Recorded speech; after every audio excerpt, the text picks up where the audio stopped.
4 बातें जो जीवन में कभी नहीं भूलनी चाहिए।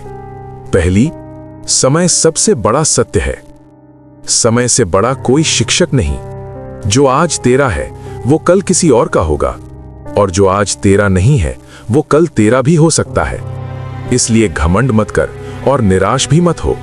समय बदलता है, पर जो समय के साथ खुद को बदल लेता है वही आगे बढ़ता है। दूसरी, हर व्यक्ति तेरा अपना नहीं होता। तू हर किसी को दिल से अपनाता है, पर हर कोई तेरे जैसा नहीं होता। कुछ लोग सिर्फ तब तक साथ होते हैं जब तक उन्हें तुझसे कुछ मिलता है। इसलिए प्रेम कर, पर समझ के साथ। अपना दिल दे, पर खुद को मत खो दे। तीसरी, दर्द तुझे तोड़ने नहीं, बनाने आता है।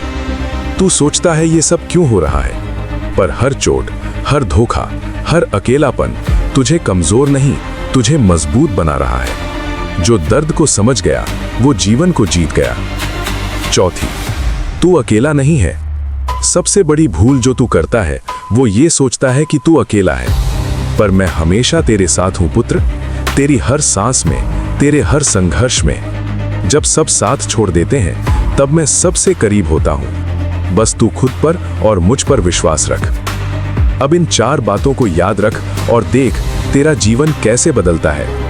तू मेरा अंश है, और मेरा अंश कभी हारता नहीं, वो सिर्फ सीखता है और फिर जीतता है।